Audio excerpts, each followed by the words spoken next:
అండి, నా పేరు శివ చౌహాన్, మంగ్లీ గారి బ్రదర్ని.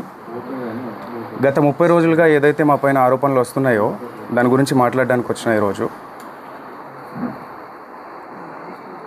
ప్రతి సంవత్సరం సీతారాముల వారి కళ్యాణం కావచ్చు, ఏదైనా కూడా మేము కట్టించిన ఆంజనేయ స్వామి దేవాలయం ఏదైతే ఉందో దాని పరంగా నేను ఎవ్రీ ఇయర్ 1 month ముందే వెళ్ళి నేను టెంపుల్స్ విజిట్ చేయడం జరుగుతుంది.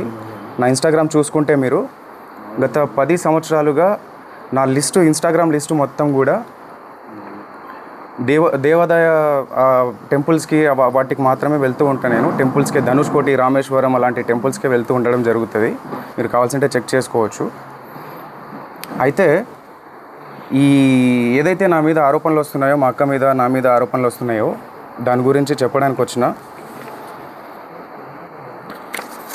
ఈ ఫోటో గురించి చాలామందికి చాలా డౌట్లు రకరకాలుగా వస్తున్నాయి. మా మీద నింద మోపడానికి చాలా కుట్ర పన్నుతున్నారు. అది ఎవరున్నారు దీని వెనకాల ఏంటి అనేది ఇంతవరకు మాకు కూడా అర్థం కాని పరిస్థితిలో ఉన్నాం మేము. ఇది కలిసింది ఒక ఎమ్మెల్యే ప్రోగ్రాంలో భాగంగా మమ్మల్ని ఇన్వైట్ చేసిన తర్వాత, ఆ ప్రోగ్రామ్ అటెండ్ అయిన తర్వాత ఎవరైతే మధు వచ్చిండో దానికి సంబంధించిన ఫోటో ఇది వచ్చి తీసుకెళ్ళడం జరిగింది. దీనికి ముందు మా సిస్టర్ ఎవరైతే మంగ్లీ గారు ఉన్నారో ఆమె పరిచయం ఎలా స్టార్ట్ అయిందో చెప్తా ఈరోజు. ఆమె ఏప్రిల్ ఎండింగ్లో ఒక తబలారస ఒక పబ్ ఉందో ఆ పబ్లో ప్రోగ్రామ్ చేస్తుండగా ఈ హేమాకాంత్ రెడ్డి సంబంధించిన వాళ్ళు ఎవరైతే మధు రామావత్ అండ్ మన అభిషేక్ అనే పర్సన్స్ ఇద్దరు వాళ్ళతో పాటు ఉన్న వాళ్ళిద్దరూ వచ్చి అక్కడిని అప్రోచ్ అవ్వడం జరిగింది. సో ఏదైతే తీజ్ ఫెస్టివల్ కోసం అని చెప్పేసి అప్రోచ్ అయ్యారు మాకు. నేను ఆ ప్రోగ్రామ్కి అటెండ్ అవ్వలేదు, మా అక్కకు మాత్రమే అప్రోచ్ అయ్యారు వీళ్ళు. సో తీజ్ ఫెస్టివల్ కోసం అని చెప్పేసి వాళ్ళు రావడంతో మా అక్కని అడగడంతో నా నంబర్ ఇవ్వడం జరిగింది ఆమె. మా బ్రదర్ ఏదైనా కూడా మా బ్రదరే హ్యాండిల్ చేస్తాడు, మా బ్రదరే దీని గురించి మొత్తం మాట్లాడతాడు, ప్రోగ్రామ్స్ గురించి మొత్తం మా బ్రదర్కి కాంటాక్ట్ అవ్వండి అన్న విషయంలో నా నంబర్ ఇవ్వడం జరిగింది. నెక్స్ట్ 1-2 days తర్వాత కాల్ చేసి, అన్న ఇది పరిస్థితి, అక్క దగ్గర నంబర్ తీసుకున్నామని చెప్పేసి వీళ్ళు నన్ను కాల్ చేసి ఇట్లా అడిగారు. తీజ్ ఫెస్టివల్ ఉందన్న, వన్స్ ఉంది కదా, దానికి ఇంకా టైం ఉంది, ఆ టైం తర్వాత అప్పుడు చూద్దాంలేండి, కొన్ని ఇంపార్టెంట్ కాల్స్ వస్తుంటాయి, మీటింగ్స్ ఉంటాయి, సో వాటికి వెళ్ళాల్సి వస్తుందని చెప్పేసి నేను చెప్పడం జరిగింది. సో దాని తర్వాత ఈ ప్రోగ్రాం రావడంతో ఆ ఎమ్మెల్యే ప్రోగ్రాం అయిపోయిన తర్వాత, అన్న ఈ ఎమ్మెల్యే ప్రోగ్రాము మా ఈవెంట్ మా విలేజ్ పక్కనే ఉంటుంది, సో ఆ విలేజ్ పక్కనే మా విలేజ్ ఉంది కాబట్టి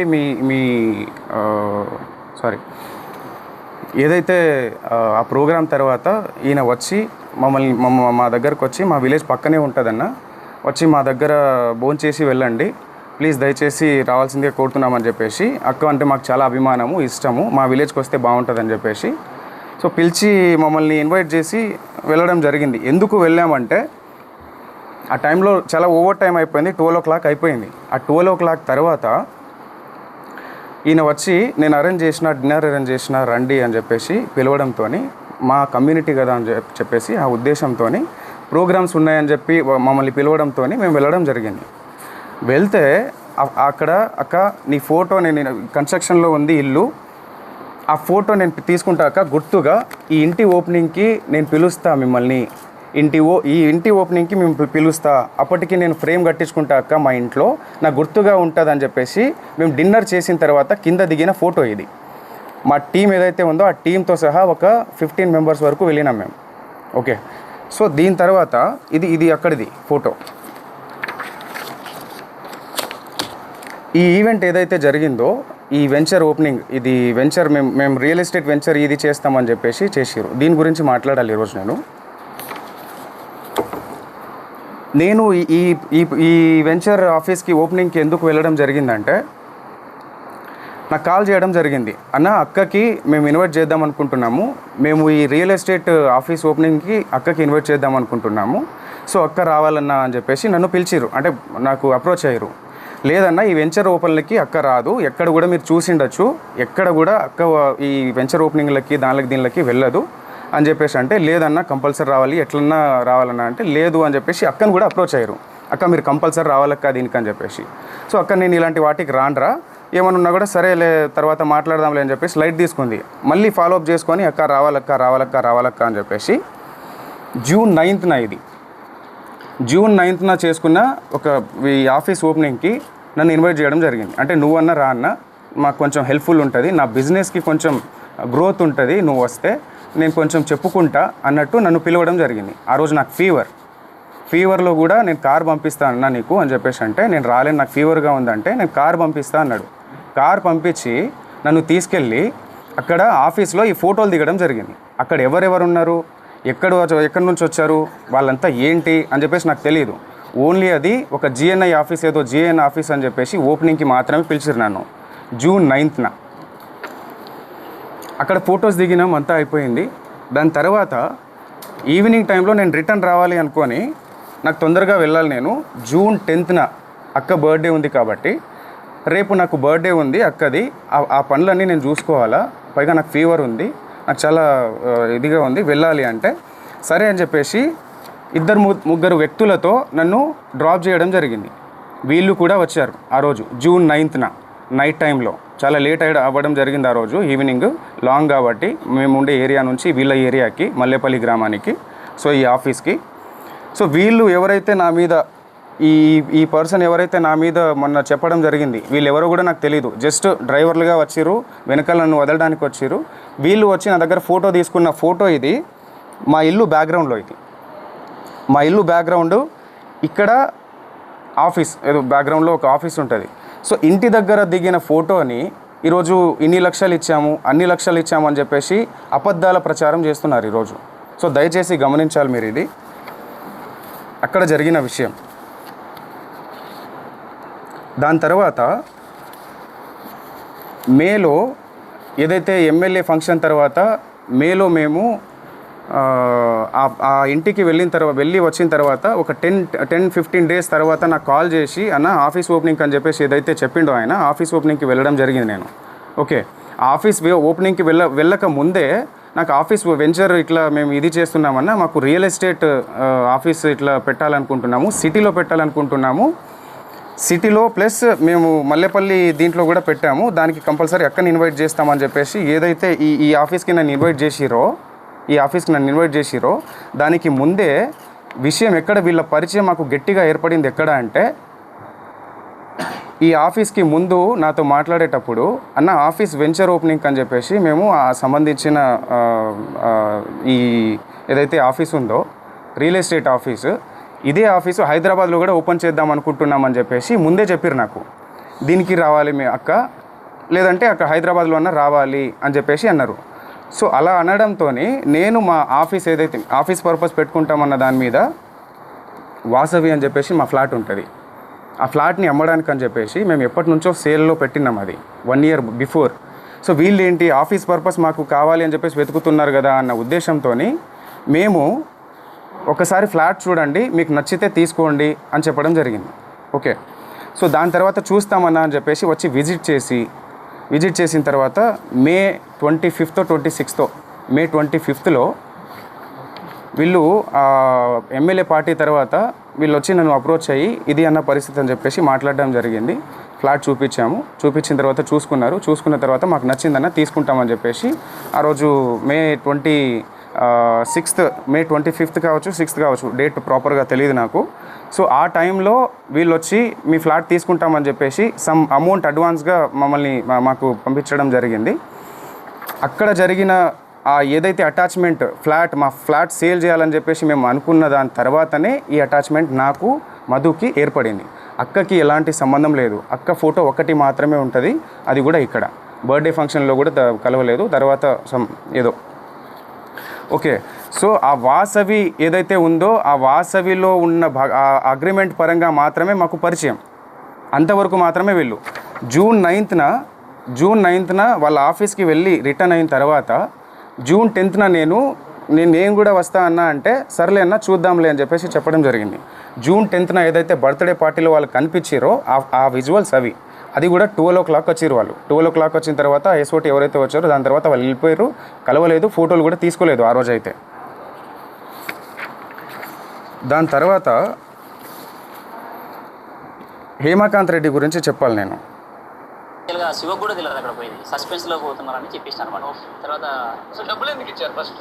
ఏ సార్ ఇప్పుడు ఆ కేసులలో ఆ ఎఫ్ఐఆర్ ఫైల్ అయిన దాంట్లో మా పేర్లు ఒక్కటి, నా పేరు కావచ్చు, మా అక్క పేరు కావచ్చు, ఎక్కడ కూడా మా పేర్లు లేవు. మేము ఎక్కడ తప్పు చేసినట్టు మీరు ఎక్కడైనా నిరూపించండి, మేము కంపల్సరీగా ఎక్కడైనా రావడానికి సిద్ధంగా ఉన్నాం. బాధితుల పక్షాన మేము నిలబడడానికి సిద్ధంగా ఉన్నాము. కంపల్సరీగా ఇదైతే గట్టిగా చెప్తా.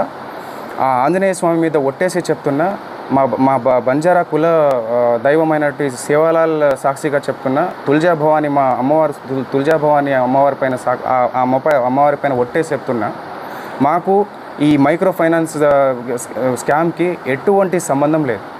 దయచేసి గమనించగలరని చెప్పేసి కోరుకుంటున్నా. అండ్ ఇంకో విషయం ఏంటంటే, బండి శివ అనే వ్యక్తి వేరు, శివ చౌహాన్ అనే వ్యక్తి వేరు. శివ చౌహాన్ నేను. ఈ బండి శివ అనే పేరుని తీసుకొచ్చి శివ చౌహాన్ అని చెప్పేసి మొత్తం ఈ ట్రోల్స్ ఎందుకు జరుగుతున్నాయో మాకు అర్థం కావట్లేదు.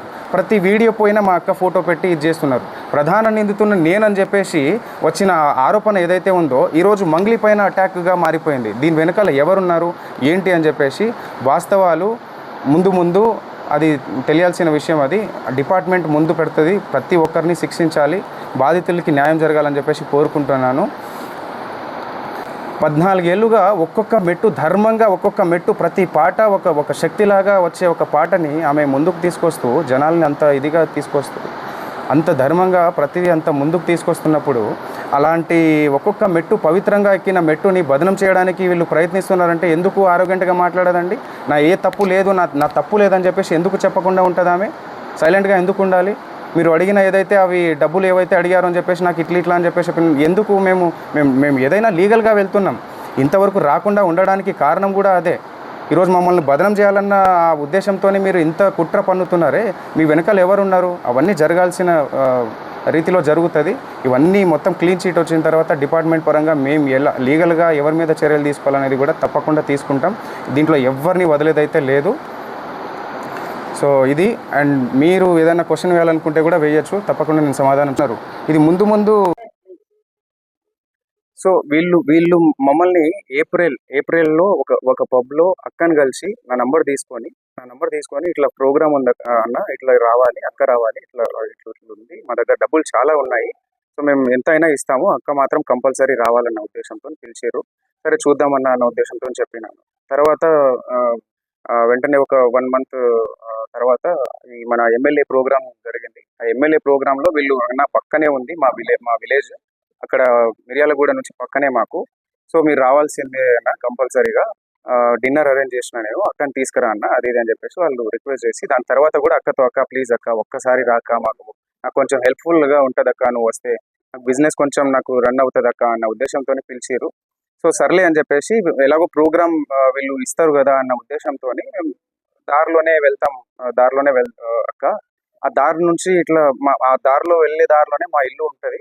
సో ఆ ఇల్లు ఏదైతే ఉందో అది కన్స్ట్రక్షన్లో ఉంది కాబట్టి అది వెళ్ళడం జరిగింది. డిన్నర్ అని చెప్పేసి చెప్పిండు కదా అని మా టీంతో వెళ్ళాం. మా టీంతో వెళ్ళి మేము డిన్నర్ చేసాం. అక్కడ అందరు చేసి కింద వచ్చిన తర్వాత అక్క గుర్తుగా ఉంటుంది అన్న ఉద్దేశంతో ఒక ఫోటో దిగిరు వాళ్ళు. తర్వాత మేము కలిసిండేది ఇట్లా ఆఫీస్ పర్పస్ అని చెప్పేసి, ఓపెనింగ్ చేసుకోవాలని చెప్పేసి, ఇక్కడ హైదరాబాద్లో కూడా ఒక ఆఫీస్ కావాలి మాకు అని చెప్పేసి చెప్పడంతో, సరే ఫ్లాట్ ఉంది మీరు చూడండి ఒకసారి, మీకు నచ్చితే తీసుకోండి అని చెప్పడం జరిగింది. నేను సో చూసిరు వాళ్ళు, చూసిన తర్వాత నచ్చిందని చెప్పేసి అగ్రిమెంట్ చేసుకున్నాము, అంతా ఓకే, అంతవరకు ట్రాన్స్ఫర్ చేసిరు. అది అప్పటి నుంచి ఏర్పడిన పరిచయం ఇది. ఆ ఉద్దేశంతోనే నేను కూడా వాళ్ళ ఆఫీస్కి వెళ్ళడం జరిగింది. అక్కని పిలిస్తే లేదు అని చెప్పేసి నేను వెళ్ళడం జరిగింది. నేను రాలేను, కావాలంటే తమ్ముని తీసుకెళ్ళాలంటే నేను వెళ్ళిన. సో వెళ్ళిన తర్వాత ఈ ఆఫీస్లో ఎవరెవరైతే ఉన్నారో మనకు తెలియని వాళ్ళంతా, సో మధు అనేటోడు పిలిచిండు కాబట్టి అక్కడ వరకు నేను నార్మల్గా వెళ్ళి ఫోటో దిగేసి వచ్చేసిన. ఆయనే కారు పంపించిండు, ఆయన్ని రిటర్న్ నన్ను డ్రాప్ చేసిండు. నాతో పాటు ఇద్దరు వచ్చిర్రు, ఏవైతే నా మీద ఆరోపణలు చేస్తున్నారో, ఇట్లా ఇచ్చిన డబ్బులు ఇచ్చిన, సమ్ అమౌంట్ ఇచ్చిన, క్యాష్ ఇచ్చిన అని చెప్పేసి, అవన్నీ అవాస్తవాలు. ఏమైనా ఉంటే బయట పెట్టండి, తప్పకుండా నేను దానికి ఎక్స్ప్లెనేషన్ ఇస్తాను. డిపార్ట్మెంట్ ఉంది, చట్టాలు ఉన్నాయి, తప్పకుండా దానికి ఒక ప్రాసెస్ అనేది ఉంటుంది. ఆ ప్రాసెస్లో అనేది వెళ్దామని చెప్పేసి మేము లీగల్గా వెళ్ళాలని ఇంతవరకు ముందుకు రాలేదు. సో దయచేసి మీరు గమనించగలరని చెప్పేసి అనుకుంటున్నాను. దాని తర్వాత ఏదైతే ఫ్లాట్ సేల్కి అని చెప్పేసి వచ్చిన తర్వాత జస్ట్ 2-3 మంత్స్ మాత్రమే వీళ్ళు మన దగ్గర ఉండడం జరిగింది. ఆ 2-3 మంత్స్లో కావాల్సిన ఆ ప్రూఫ్స్ అన్నీ మన దగ్గర ఉన్నాయి. రెంట్ ఉంటా అని చెప్పేసి ఆ కీస్ ఏదైతే ఉందో రెంట్ ఉంటాం, కావాలంటే రెంట్ డబ్బులు ఇస్తానక్క, కొన్ని మీటింగ్స్ పర్పస్ అని చెప్పేసి మాకు ఉంటుంది, మీటింగ్స్ ఉన్నాయి. ఆ మీటింగ్స్కి కొంతమంది వస్తూ ఉంటారు. సో నాకు కీస్ కావాలని చెప్పేసి కీస్ తీసుకోవడం జరిగింది. రెంట్ కూడా ఆయన నాకు రెంట్ పే చేస్తాను అని చెప్పేసి కూడా చెప్పడం జరిగింది. దానికి సంబంధించి అన్ని మాకు ప్రూఫ్స్ ఉన్నాయి. సో తప్పకుండా మేము మా పైన వెరిఫికేషన్ వచ్చినప్పుడు మేము తప్పకుండా దాన్ని ఎక్స్ప్లెనేషన్ ఇచ్చుకుంటాము. సో ఇంకో విషయం ఏంటంటే వీళ్ళు ఎవరైతే ఉన్నారో హేమాకాంత్ రెడ్డి వాళ్ళు ఎవరైతే నా ప్రమేయం లేకుండా మా ఊరికి వచ్చి నన్ను తీసుకెళ్ళి అదంతా ఫ్యాక్టరీ కావచ్చు, ఆ టెంపుల్కి నేను వెళ్ళే టెంపుల్ దారిలో నేను వెళ్తున్నా కదా, ఎలాగో మేము తీసుకెళ్తామని చెప్పేసి ఫ్యాక్టరీ కోసం వచ్చి ఫ్యాక్టరీని చూపించి నేను టెంపుల్ చూసేసినాము. దాని తర్వాత మైనింగ్ ఏదైతే ఉందో ఆ బేతంచెర్లలో మైనింగ్ కూడా చూపించారు వీళ్ళు. సో దాంతో ఫోటో తీసుకున్నారు వాళ్ళు. మా పేర్లు కూడా ఎక్కడ వాడి డబ్బులు తీసుకున్నది కూడా మీరు హేమాకాంత్ రెడ్డి చెప్పినట్టుగా ఎక్కడ కూడా తీసుకున్నట్టు లేదు. అంటే వాళ్ళకి ముందే మేము డబ్బులు ఇచ్చేసినామంటారు. సో వాళ్ళ ముందే డబ్బులు ఇచ్చేసినామన్నప్పుడు మా పేర్లు చెప్పి ఎక్కడ వసూలు చేశారు? ఇవన్నీ అవాస్తవాలు. మా మీద ఏదో కుట్ర జరుగుతుంది, చాలా పెద్ద మొత్తంలో కుట్ర జరుగుతుంది. మా మొత్తం ఏదైతే ఉందో ఈ కుట్ర వెనకాల ఇది వాస్తవాలన్నీ బయట పెట్టాలని చెప్పేసి పోలీస్ శాఖ కోరుతున్నాను. అలాగే ఇది న్యాయం జరగాలి. మేము కూడా ఇందులో బాధితుల కంటే మేము కూడా ఒక బాధితులమే. వాళ్ళు డబ్బులు నష్టపోయారు, మేము పరువు నష్టపోయినాం. ఇది ఎప్పటి నుంచో ఒక 14 సంవత్సరాల నుంచి ఒక్కొక్క మెట్టు వచ్చి ఎంతో కష్టపడి తీసుకొచ్చిన పేరు ఇది. ఆ పేరుని బదనం చేయాలని చెప్పేసి ఈరోజు ఆరోగ్యంగా మాట్లాడుకుంటే తప్పు చేయనప్పుడు ధర్మంగా నీతి నిజాయితీగా ఉన్నప్పుడు ఎందుకు ఆరోగ్యంగా మాట్లాడదు? నా తప్పు ఏది లేదండి అని చెప్పినా కూడా ఆయన సుబ్బారావు అడ్వకేట్ అనే వ్యక్తి ఇలాగా ముందుకెళ్ళి మీడియాలో ప్రచారం చేయడం ఎంతవరకు కరెక్ట్? ఇది ఎంతవరకు కరెక్ట్? ఆమె బదనం చేస్తున్నప్పుడే కదా ఇదంతా ఆమె చెయ్యకండి, ఇదంతా తప్పు, ఇది కావాలంటే వెరిఫికేషన్ చేసుకోండి, మీరు పోలీస్ శాఖలు ఉన్నాయి, చట్టం ఉంది, మీరు అడ్వకేటే కదా, మీరు వెళ్ళి విచారించుకోండి, విచారించుకున్న తర్వాత మీరు మీడియాలోకి వెళ్ళండి అని చెప్పినా కూడా లేదు, అది నువ్వు ఫోటోలు ఉన్నాయి, మీ తమ్ముడు ఉన్నాడు ఇక్కడ అని చెప్పేసి చెప్పడం ఎంతవరకు కరెక్ట్? పోలీస్ శాఖ మొత్తం డిపార్ట్మెంట్ కావచ్చు, ఇంకోరు విచారణ చేయకముందే ఇన్ని ఆరోపణలు మా పైన కుట్ర పన్నినట్టు కాదా? ఇదంతా మా వెనకాల కుట్ర చేస్తున్నట్టు కాదా? మీకు అనిపించట్లేదు? ఒక్కసారి ఆలోచించాల్సిందిగా కోరుతున్నాం. అవన్నీ అవాస్తవాలు.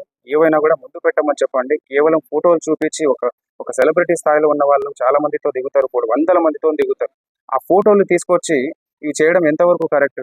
ఒక్క ఆధారం కూడా ఈ 100 ఎఫ్ఐఆర్లు అయిన దాంట్లో ఒక్క పేరు కూడా మా పేరు లేదు, ఒక్క కేసులో కూడా మా పేరు లేదు. ఈరోజు సుబ్బారావు అడ్వకేట్ అనే వ్యక్తి ఏ కేసు లేకుండా, ఏ ఆధారాలు లేకుండా కేవలం ఆరోగ్యంగా మాట్లాడింది, కేవలం నన్ను ఇబ్బంది పెట్టింది, నన్ను ఇట్లా మాట్లాడింది, ఆమె ఇలా మాట్లాడింది, ఆమె వ్యక్తిత్వం కరెక్ట్ కాదు అని చెప్పడానికి ఆయన ఎవరు? ఆయన ఏదైనా లీగల్ గా వెళ్ళాలి, కానీ ఒక అడ్వకేట్ లీగల్ గా వెళ్ళాలి, చట్టం ద్వారా వెళ్ళాలి. ఏదైనా కోర్టులు ఉన్నాయి, పోలీస్ శాఖలు ఉన్నాయి, వ్యవస్థలు ఉన్నాయి. ఎందుకు ఇవన్నీ ఈ ప్రాసెస్ లో మీడియాలో ఇప్పటికీ స్టిల్ ఈ రోజు కూడా ఆయన వెళ్ళి మీడియాలో ప్రచారం చేయడం జరుగుతుంది. సో ఇవన్నీ మా మీద కుట్ర జరుగుతున్న ప్రాసెస్ అది. సో ఇది జనాలు గుర్తించాల్సిందిగా కోరుతున్నాము. దయచేసి మీడియా మిత్రులు కూడా నేను చెప్పడం ఒకటే, అందరికీ మీరే నిజ వాస్తవాలు మీరే బయట పెట్టాలి. సో ఇది కంపల్సరీగా ఇది అయిపోయిన తర్వాత, క్లీన్ షీట్ వచ్చిన తర్వాత, మా తప్పు ఏది లేదు అని చెప్పేసి తెలిసిన తర్వాత దీని మీద తప్పకుండా యాక్షన్ తీసుకుంటాం. ఎవరెవరైతే మా పేరుని నష్టం కలిగించారో తప్పకుండా మేము దానిపైన చర్యలు తీసుకుంటాం.